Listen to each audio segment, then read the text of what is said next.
皆さんこんにちは and welcome to Shogo's podcast. So today, I'd like to talk a little bit about a story that I've been thinking about for a really long time since I was young, and my new team member Tomoko actually gave me an occasion to talk about. Yes.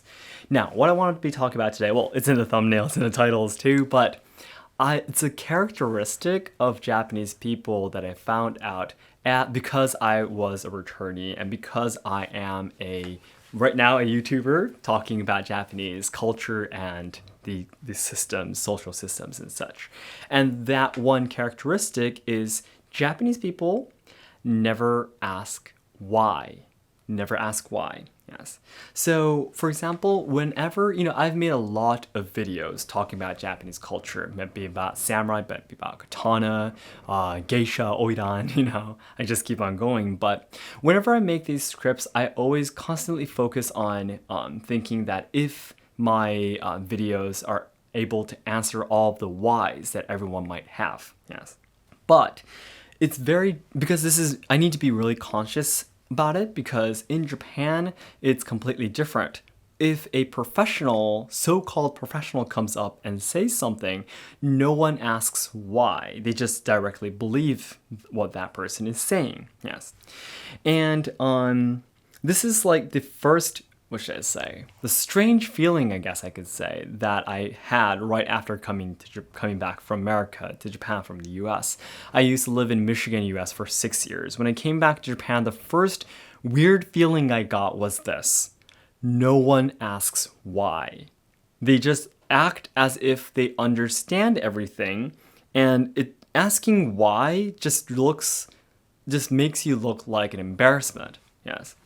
And in schools today in Japan too, even today, yes, I'm 27 years old. It's been a while since I came back to Japan when I was 11. So it's been about more than 50 years now, but it really hasn't changed. Yes. No one asks why. If a sensei, a teacher comes up, a professional shows up on TV and they say this, it's that. No one asks why. So it's really interesting how content, like information, educational content, like the kinds that I've made, why did samurais always have two swords, or were there any left-handed samurai, or, these kind of videos. There are similar ones in Japanese too, but the content hardly answers any whys. Yes, if this makes sense. Like, for example, in my videos, I always try my best to talk about, so samurais always had two swords on their left waist. We need to say why, right? Why would you always need two swords? Well, it was because during the Edo period, it was a law to have the samurai always have two swords with them because it was a symbol of them being in the samurai class.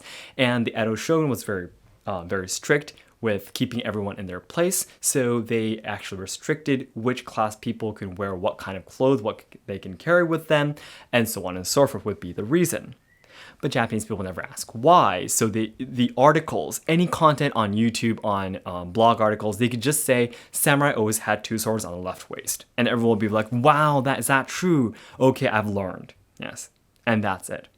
Now, Tomoko told me to talk about this, I guess, in one of my podcasts or my videos, because she was really sad. Now, she has a really close mindset to me. She is a Japanese person, of course, born and brought up in Japan, but she is a very, she is a really energetic, hardworking person, and she's really curious about a lot of things. She loves to learn, yes. So she is training tea ceremony, like my wife Harumi and I are training, but she trains in a different Ryuha style, actually, and she trains under a different master. My wife and I train under the same instructor. But anyways, Tomoko was once telling me that she's a little bit sad because every time she asks her tea master, her instructor, about why does this movement has to be like this, or why do I do this before I do that kind of thing. You might know that in tea ceremony, all the procedures are very precise, and you need to do it exactly as you're told. It's almost like a ritual ceremony, right? It is a ritual ceremony, yes. And each movement does have a meaning, but whenever she asks the instructor, the instructor just says, well, because it's done like that. It has been done like that for a long time, and that's why we do it. Yes, and that's it. There is no answers to the why she is asking. Yes.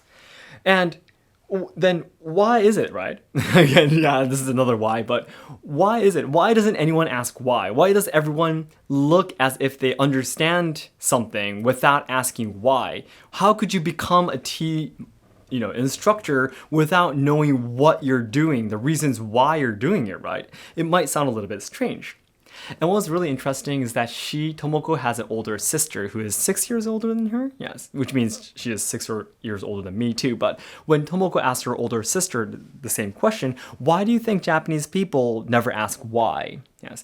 And then her older sister answered, it's because, Tomoko, it's because in Japan, if you ask why, you will be unhappy. Now, I thought this answer was really, really interesting. Let me break it down for you. What she meant is that, for example, during the Edo period, now I talked about this in my video where I talked about why Bushido will ruin Japan. During the Edo period, the 265 years of peace before Japan westernized, from the 17th century to the end of the 19th century, Japan was very peaceful for more than 2 centuries, thanks to, again, yes, talking about the Tokugawa Edo shogunate, the samurai administration, that laid out a lot of laws and rules to keep everyone in their place. Where you can live, what you can wear, what your job is, everything was fixed for you. Yes, and by doing that, the shogunate, the government, succeeded in keeping everyone in their place and just keeping everything neat and in harmony. And that's the reason why they were able to succeed in keeping one country safe and peaceful for such a long time. Wait, sorry, safe might not be a good way to say it because there were individual battles too. But anyways, there were no big wars though for more than at least 200 years, yes. So because of that, yes, as I talked about in the video, Why Bushido Ruled Japan, Japanese people have developed a very strong collectivism society where the group is more cherished than the individuals. Yes. So Japanese people, for example, if you grew up in the Edo period, or even after the Edo period too, just until recently, for example, marriage, I think it might be the same around the world too, but you never had the right to decide who you were going to get married with. It was all your relatives and your parents' decision. Oh, we want a better relationship with that family, so let's have our daughter marry that man. Yes. It was never your choice. Yes. Also, your professions, your jobs. If your father has this job, then you will automatically have that job too. If your family grows up in this prefecture, no matter where it is, you are going to be growing up and dying in that prefecture. Yes. So there was literally no choice. Everything was set there, decided for you. So asking, for example, why do I have to marry this person? Why is this my job? Why do I have to live here? The answer will always be because. Cuz will be the answer. Yes. Because that is how everyone is doing. Yes. And that's how the rules are, that's how the laws are, and that's how we should behave and act. Yes. So this kind of culture has definitely lingered on to Japan today, modern day today. Yes. So a lot of Japanese people, especially in the older generations, they don't have any experience of being asked why and answering why in the first place. So like the Japanese, for example, even the teachers who teach at school, if you ask them, teacher, why is this, for example, historical fact like this, or why is this, it could be science or anything, why is this, they will be like, I don't know. Because that's how I was told at my school, and that's how I was told to teach here to you, and there is no why to it, yes. So it's one of the most frustrating sides of Japan, because no one asks why. This is again linked to the reasons why no one actually starts to try to solve social problems in Japan. Because when someone sees a problem, let's say Japan is the country that has the biggest number of younger generations committing suicide in the world, they would say, okay, that's sad. And that's it. No one asks why. If no one asks why, it means that no one is going to start moving to solve it, right? And that's the reason why many, many social problems, as you might understand seeing Japan from the outside, Japan just leaves their social problems there. And there are, of course, some people, yes, few people who are, of course, always working very hard to solve the problems, but not enough people because they're not being solved, right? So I think this is a really, should I say, critical, fundamental characteristic of Japanese people that I think it will definitely help you to, if you ever have a chance to communicate with Japanese people, it will definitely help you to understand. It might be, yeah, let me give you another example, like the terrible working environments that I've explained in a couple of my videos before. You would think, why don't you just quit, right? Why don't you just quit those terrible companies and just move on to a different place? Again, that's because you don't ask why. Yes. If you're given a job, you're supposed to be doing it. You don't ask, why do I have to suffer, right? Why do I have to work in such an environment? There is no whys there. If you're told A, it's A. If you're told this is red, it's red. Yes. There is no other options to it. Yes. And if you view Japanese people's characteristics from this point of view, there's a lot of questions that can be answered. Yes. So I think this is really, really interesting. And it's another reason why Japanese people tend to be very bad at debating or having discussions with others, because they never thought about it before. Yes. Okay. So everyone, please let me know if this idea is, what should I say, was interesting, something that you've never thought of before. That'd be great if you could let me know in the comments. And please let me know about your country too. I really definitely do not have enough studying about cultures and societies outside of Japan. So it'd be great if you can teach me, let me know about how it is in where you live. Yes. And as I always say at the end of these podcasts, the ultimate dream of my life is to make all Japan lovers' dreams come true. Yes. So I know that there are a lot of people who are who love Japanese culture. You might be studying Japanese language. It might be the martial arts or the culture, stage arts, tea ceremony, flowers, or calligraphy. It could be anything. Maybe you like the manga or anime, these cultures too.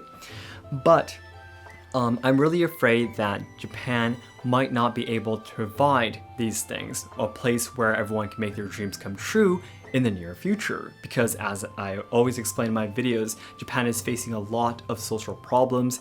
We are losing our traditional culture, and the younger generations who are responsible to carry on the good things about Japan are dying because of all the social issues. Yes.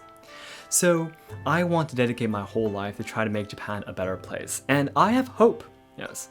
I always, if you see my videos, you might think that, oh my gosh, Japan is doomed. But if you actually come to Japan and talk to a few people, there are a lot of people in Japan who are working to make change, who are like me, dedicating their whole life into trying to make Japan a better place. Because as much as I am concerned about Japan's culture, I think there's a lot of, what should I say, things that we should leave in this world, things that could only have been developed in Japan, the Japanese traditional culture and things. And we're responsible. For me, as a Japanese person, I think that we're responsible for trying to preserve as much as possible of it for the world. Yes. And every culture around the world should be shared. Yes. And I think Japan is one of the very important cultures all around the world. So someone needs to preserve it. Someone needs to be able to teach it. Someone needs to be able to spread it eventually. Yes. So I want to be that kind of person, and I want to help out the younger generations who would love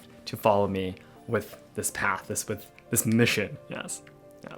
And to do that, the first step towards my dream, this humongous goal, is to achieve 1 million subscribers on my main channel. Yes. So it'd be great if you can give me likes and comments in my videos. Here on the podcast will of course be really, really good too. Yes. Giving me likes and comments will help me to boost my videos to new viewers who have never seen my video before. So it'd be great. Yes. And if you'd like to support me even more, I do have a membership in my main channel, which you can also jump from the description box here. Yes. In my membership, you can see limited videos, behind the scene kind of videos, and also the weekly live streams where I talk about literally everything, all my future plans, where we're going to be, what kind of videos we're going to be taking, who are we going to be talking to, and all of these great projects that we have in mind that we usually keep secret to everyone else because sometimes not everything, comes true. So, but if you're interested in what we're up to, it'd be great if you can join the membership too. I'll be waiting for you to join. So, okay? Everyone, once again, thank you so much, and I'll be waiting for your comments. ありがとうございました。バイバイ。